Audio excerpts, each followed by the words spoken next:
नमस्कार। मैं आभा सहाय पोटली किस्से कहानियों की में फिर से उपस्थित हूँ एक नई कहानी के साथ। पिछली कहानी को आप लोगों ने बहुत पसंद की है, बहुत सारे कमेंट आए, इसके लिए आप सभी को धन्यवाद। अगर ये कहानी आप लोगों को अच्छी लगे तो वीडियो को लाइक करें, शेयर करें और चैनल पर नए हो तो सब्सक्राइब करना न भूलें। आज की कहानी का शीर्षक है दो आँखें, जिसकी लेखिका मैं स्वयं हूँ। कहानी बहुत मार्मिक है, वीडियो को अंत तक जरूर देखें। तो चलिए शुरू करते हैं। दो आँखें। दिशा अपने ससुर की दोनों आँखें देख भावुक हो जाती है, क्योंकि वे आँखें हमेशा बहू से कुछ जानने के लिए, सबकी बातों को समझने के लिए बहू की ओर उठी रहती है। कान से कम सुनाई देता है तथा अब आंखें भी धोखा दे रही हैं। अभी कल ही की बात है, दिनेश सब्जी लेकर आए ही थे कि सब्जी का दाम पूछना शुरू। बार बार बताने पर भी समझ नहीं पा रहे थे। दिनेश भी बार बार पूछने से झुंझला उठते हैं। दिशा किचन में काम कर रही थी। ससुर किचन की तरफ टकटकी लगाए देख रहे थे कि कब किचन से आएगी और उसे समझाएगी। दिशा फटाफट किचन से निकल बात को संभाल लेती है। घर का काम निपटाते निपटाते काफ़ी रात हो जाती है। दिशा की आंखों से आज नींद जैसे कोसों दूर है। वह बिस्तर पर लेटी लेटी पुरानी बातें याद कर रही थी। 20-22 साल पूर्व जब वह अपने ससुराल बहू बनकर आई थी तो कितना जल्दी उस घर के सभी सदस्यों के दिलों पर छा गई थी। घर ही क्यों, पूरे मोहल्ले में उसके अच्छे गुणों की चर्चा हुआ करती थी।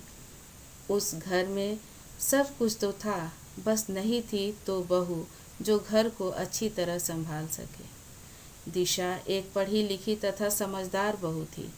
घर में सास, ससुर, देवर तथा नंद सभी थे और दिशा सबके मन को समझती तथा उसी अनुसार कार्य करती। दिशा पति के रूप में दिनेश को पाकर बहुत खुश थी।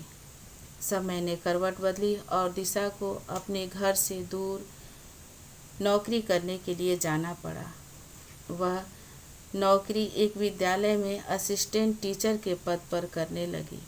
समय पंख लगाकर निकलता गया। दिशा 10 वर्षों तक उच्च विद्यालय में नौकरी करती रही। दोनों बच्चे बड़े हो गए। एक बच्चा इंजीनियर बन गया तथा दूसरा तैयारी कर रहा है। दिशा के सास ससुर अब धीरे धीरे कमज़ोर होने लगे। अब सबको दिशा की ज़रूरत थी।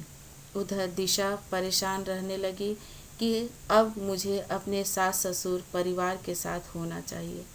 दिशा मन ही मन सोचने लगी कि क्या इसी दिन के लिए मेरी सास ने गंगा जी के किनारे 12 वर्षों तक कल्पवास किया था, ताकि बुढ़ापे में उन्हें काम करना पड़े। और उसने मन्नत मांगी कि मुझे अब सास ससुर के पास ले चलो। हे प्रभु, कुछ भी करो। ऐसा लगा कि गंगा मैया ने उसकी प्रार्थना सुन ली हो। दिशा को अपने घर के पास ही एक अच्छे विद्यालय में नौकरी मिल गई और वह फिर से अपने घर वापस आ गई। घर में फिर से जैसे रौनक सी छा गई। दिशा अपने परिवार के साथ खुशी खुशी रहने लगी। उसके सास ससुर के तो खुशी के ठिकाना ना रहा, क्योंकि वह उन लोगों के लिए डॉक्टर, मास्टर, वकील, रसोइया वगैरह सब कुछ तो थी। ये सब सोचते सोचते पता नहीं दिशा को कब नींद लग गई। अचानक से घड़ी में अलार्म बजा तो देखा सुबह के 7 बज रहे हैं। दिशा भागते भागते ऊपर वाली मंजिल पर आई तो पाया कि वही दो आंखें काढ़ा के इंतजार में उन्हें ढूंढ रही है। धन्यवाद। कहानी अच्छी लगे तो इसे ज़रूर शेयर करें और कमेंट बॉक्स में जाकर कमेंट करें।